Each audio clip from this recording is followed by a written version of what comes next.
Hello and welcome to Brumbies TV. This week we were joined by the Canberra Times sports reporter Chris Dutton and former player Jeff Didier. We also caught up Brumbies debutant Michael Wells in South Africa.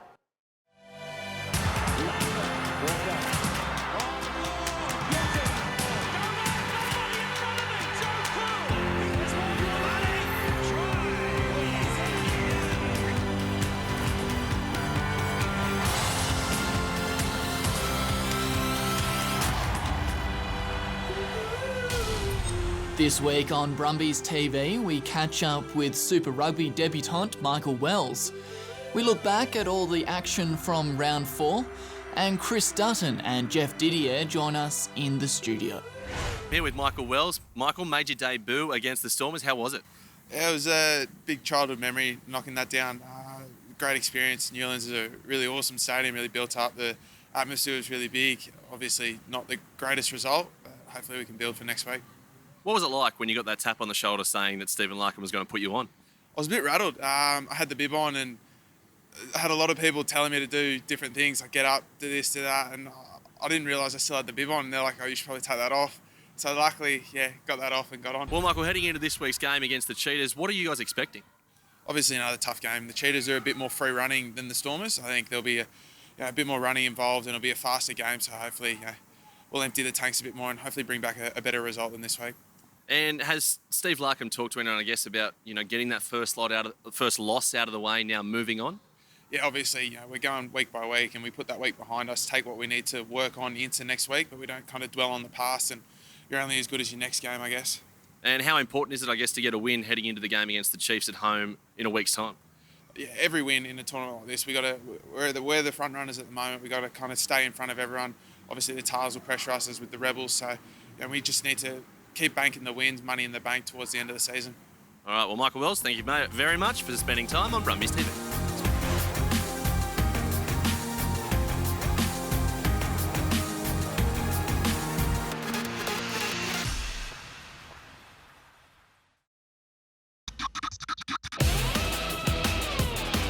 Force crossed several time zones to play the Hurricanes, but it couldn't match the Kiwi side. The Bulls and Sharks had the first draw of the season, and the Crusaders passed 50 to smash the Kings.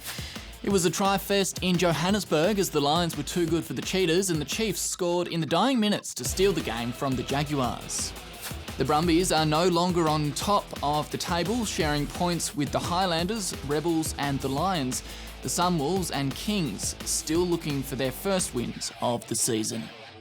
Yeah, it's a pretty good side. I've been around the Brumbies team. I'm pretty lucky to have been around the team for about the past 6 or 7 years now, working with them, getting to know the guys. A lot of them came in as unknown players, so not many people knew who they were, but this side has developed. I think that's the difference with this Brumbies side. It's kind of gone back to the past where they were young, unknown guys and developed through the Brumbies system rather than recruiting in big guns like they did back in, I think, about 2010 when they were dubbed the Real Madrid of Super Rugby. So this team's got a lot of that makings. They've got, I think, about 13 internationals in the squad. They're driven by the World Cup as well, losing that final. And the last time the Wallabies lost a World Cup final was 2003. The Brumbies went on to win the next year, so maybe that's a good omen. It's going to be tough with this South African trip involved, and then I guess we're going to see the Argentinian team start to come into their own, whether the travel's going to take its toll on them. And then you've got the New Zealand team. The Crusaders are traditionally slow starters and build up, so I guess we'll see how they go as well. They didn't have a great pre-season, but they're always a side that is there or thereabouts. So in terms of the Brumbies have to beat the South African sides. If they can get wins over there, it puts them ahead of the rest of the teams that don't travel very well. So if they can do that and then wait and see how the Argentinian and Japanese teams play out, then they should be in a good position. Well, I remember sitting on the bench a lot. And, Rod McQueen and I, we had a bit of an arrangement, and that was that he was happy for me to be a part of the team as long as I didn't play. I think that was the arrangement. Well, I got on a few times, but it was wonderful times. Back in the 70s and 80s, it was very, very difficult for ACT players to get any recognition. We didn't have regular games against New South Wales or Queensland. The coaches and the selectors all came from New South Wales and Queensland. They really weren't looking far beyond their borders to pick a side. playing for my country is still the highlight of my career. There's no doubt about that. There's nothing better than representing your country.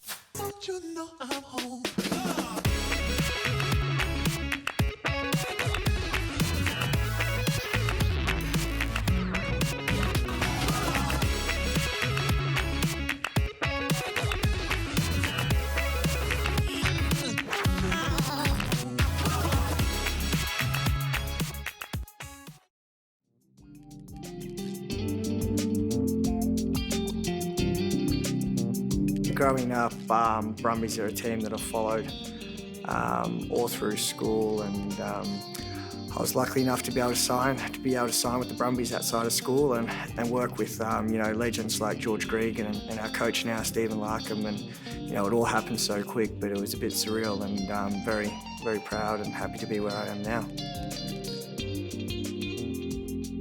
I can honestly say when I walked in on Monday, I didn't think I was a chance to even secure a bench spot, let alone start the game. And basically how it worked back then was just there was a team list put up and you walked up to look at it, and I saw my name there at inside centre, and yeah, it was a bit, it all hit me at once there, and I still didn't believe it was happening until I ran out, and I managed to score on debut that game, and it was a pretty special moment for me and my family. I sometimes think, this is my 9th year now, but, there's been a few times where I've been off contract and I feel that I couldn't even imagine myself at another Super Rugby club. So, every time I get that chance to pull on the Brumbies jumper, it's a huge honour for me, and, seeing my squad around with me with the same jumper on, I know they're not going to let me down, and I think that's what being a Brumbie is.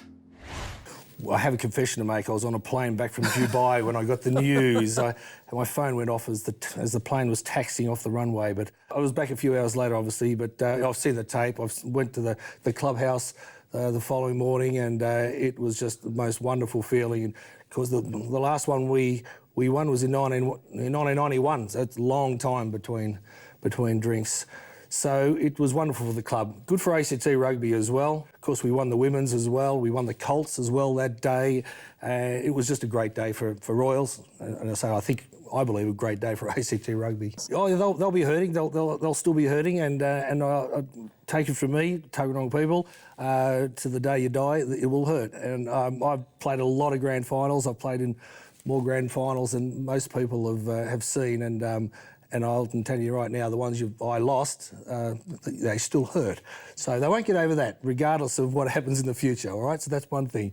Yes, they will, but they'll be strong again. I think the Whites will be strong again. Royals, there's a few personnel changes, a few retirements, but they'll be strong again. Every time the Brumbies go there, they have a better side on paper than the Cheetahs. But winning in Bloemfontein is such a hard thing to do. Like, it's out of the way. It's kind of regarded, I guess, a lot of teams regard Canberra in the way they regard Bloemfontein. It's not a direct flight in there. It's hard to get to. It's out of the way. It's a quiet little town. You don't leave your hotel too much. And it's at altitude as well, so the ball tends to fly, and the Cheetahs play in that every week. So it's going to be an interesting one. On paper, you'd say the Brumbies will win this one easy. The Cheetahs have lost a few players this year. Over the last couple of years, actually, they've lost a few. But the thing is, over there, you never know what the Cheetahs are going to produce, and that's what makes them one of Super Rugby's hardest teams to play against. They're in the finals one year and at the bottom of the ladder the next. These overseas games are imperative. They've got to win more than they lose, and he's just going to want to consolidate this season with these overseas wins. I mean, the ones at home, they're not a given. They're important. They have to win them, but they've just got to do so much better, with these overseas ones. And the more they win, it's going to stand them in a wonderful stead at the end of the season. And that's the thing about South Africa. When you go there, it's kind of, if you can get one win and walk away with one win, you're happy. And then look to your bonus points, your tries, how close the margin is. That's what they'll be happy with, because you want to build momentum, because while going over there is tough, coming back is even tougher when you've got to back up the next week after 20-odd hours on a plane. So if you can win that last game in Africa, you give yourself a leg up going into the next week. So I think Steve will be looking for a bit of momentum to build into that next half of the season.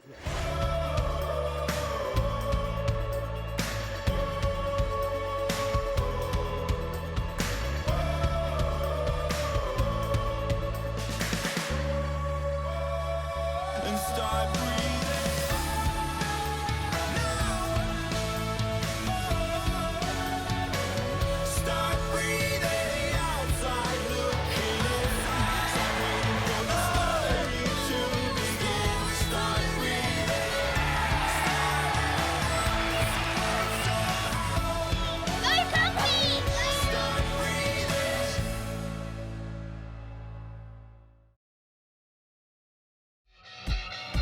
Let's take a look now at how the teams match up for the Brumbies' second match in South Africa.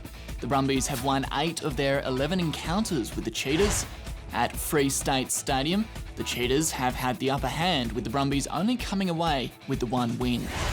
Watch out for some fast-paced rugby in the centres. Cheetahs captain Francois Venter and Joe Tamani played alongside each other during the Australian Barbarians tour of the UK last year.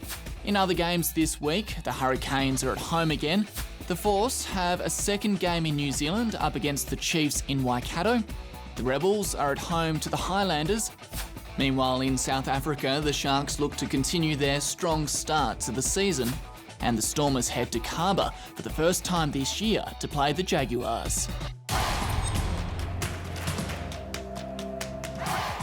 Christian Leleafano.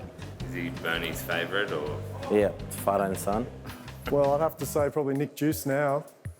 Yeah. What do they call him? Bernie's son. The golden child? Oh, geez, who would be the golden child of the Brumbies? I reckon everyone really loves Christian Leleafano. You know, he doesn't put a foot wrong. He's just such a good guy. And yeah, I reckon he'd be the golden boy. Christian, I'd say. There's quite a few, actually. Probably say Nick Juice, Bernie Jr., as we call him. He's taken over Christian. Definitely Christian Leleafano. He's the golden child. He's been around one of the longest, I think. And so he's definitely the golden boy. Nick Eust, little Bernie, new golden child on board.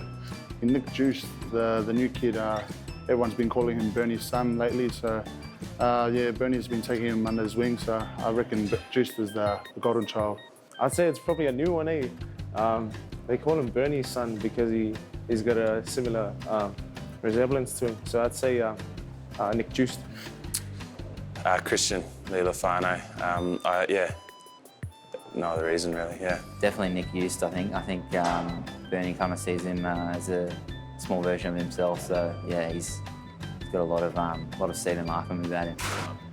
Definitely Christian Leleafano's the golden child. Everyone knows him as Bernie's favourite. Nick Juice. What's his nickname? Juicy. Oh, young Bernie.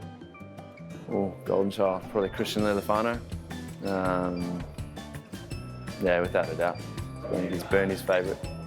Wow. Fair enough. Wow. Yeah, fair enough. Fair enough.